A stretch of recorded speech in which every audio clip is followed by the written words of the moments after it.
Item ಯಾವುದೇ ಇರಲಿ try ಮಾಡಿ ಆಚಿ ಚಿಕನ್ ಮಸಾಲಾ. ಪಂಚಮಸಾಲಿ ಪೀಠದಲ್ಲಿ ಕುರ್ಚಿ ಫೈಟ್ ಇನ್ನೂ ಕೂಡ ಮುಗಿತಾನೆ ಇಲ್ಲ. ಆರೋಪ ಪ್ರತ್ಯಾರೋಪಗಳು ಕೇಳೋದಕ್ಕೆ ಸಿಗ್ತಾ ಇದೆ.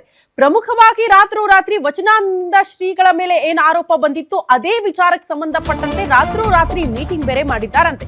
ಇನ್ನು ಮುಗಿತಾ ಇಲ್ಲ ಪಂಚಮಸಾಲಿ ಕುರ್ಚಿ ಫೈಟ್. ಏನಾಗ್ತಾ ಇದೆ ಟ್ರಸ್ಟ್ ನಲ್ಲಿ ಅನ್ನೋದು ಭಕ್ತಾದಿಗಳ ಪ್ರಶ್ನೆ ಆಗ್ತಾ ಇದೆ. ರಾತ್ರೋರಾತ್ರಿ ಮೀಟಿಂಗ್ ನಡೆಸಿದ್ದಾರಂತೆ ವಚನಾನಂದ ಶ್ರೀಗಳು. ಟ್ರಸ್ಟ್ ವಿರುದ್ಧವೇ ಶ್ರೀಗಳಿಂದ ಸಾಲು ಸಾಲು ಆರೋಪಗಳನ್ನ ಮಾಡಲಾಗ್ತಾ ಇದೆ.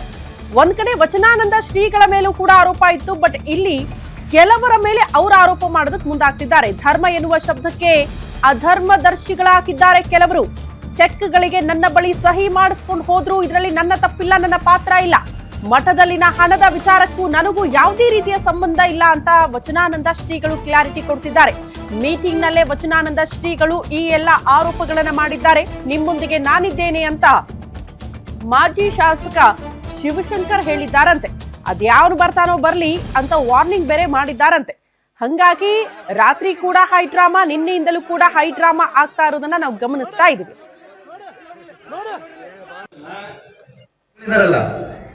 ನಾ ಬಂದ ಫಸ್ಟ್ ಮೀಟಿಂಗ್ ಹಿಡ್ಕೊಂಡು ಡಾಕ್ಟರ್ ರಾಜ್ಕುಮಾರ್ ಬರೋವರೆಗೂ ಪ್ರತಿ ಮೀಟಿಂಗ್ ನಲ್ಲಿ ಜಗಳಾಡ್ತಾ ಇದ್ರು. ಅವರು ಲೆಕ್ಕ ಕೇಳಿದ್ರೆ ಲೆಕ್ಕ ಕೊಡ್ತಾ ಇರ್ಲಿಲ್ಲ, ಅವರು ಜಗಳಾಡ್ತಾ ಇದ್ರು. ಒಂದು ದಿನ ಒಂದು ಮೀಟಿಂಗ್ ಶಾಂತವಾಗಿ ಹೋಗಿಲ್ಲ.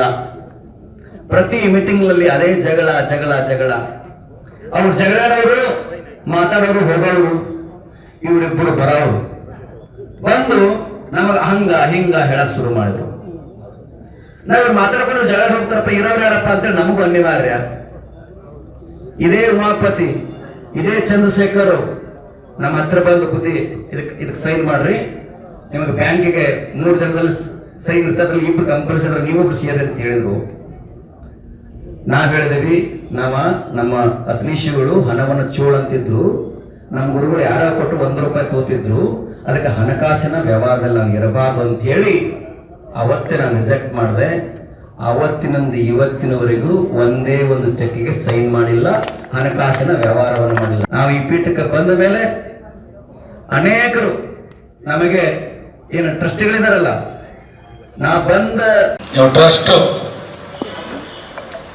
ಏನೋ ಟ್ರಸ್ಟ್ನಿಂದ ಕುತ್ಕೊಂಡು ಉಚ್ಚಾಟನೆ ಮಾಡಿಬಿಟ್ರೆ ಕಾಗದದ ಮೇಲೆ ಉಚ್ಚಾಟನೆ ಆದಂಗೇನು ಅವತ್ತೇನೋ ತಪ್ಪು ಮಾಡಿದ್ವಿ ನಾವು, ನನ್ನ ಕೈ ಕಟ್ಟಾಕಿದ್ರು.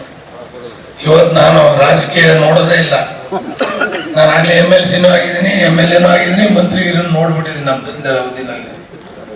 ಆ ಭಗವಂತ ನಿಮ್ಮೆಲ್ಲರ ಆಶೀರ್ವಾದ, ಗುರುಗಳೆಲ್ಲರೂ ಕೂಡ ನನ್ನ ಬೆನ್ನಿಂದ ನಿಂತ್ರೆ ನೀವೆಲ್ಲ ಚಿತ್ರಕ್ಕೆ ಹೋಗ್ತೀರಿ. ಚಿತ್ರ ನನ್ನ ಮುಂದೆ ನಿಮಗೆ ತಾಕತ್ತಿದ್ರೆ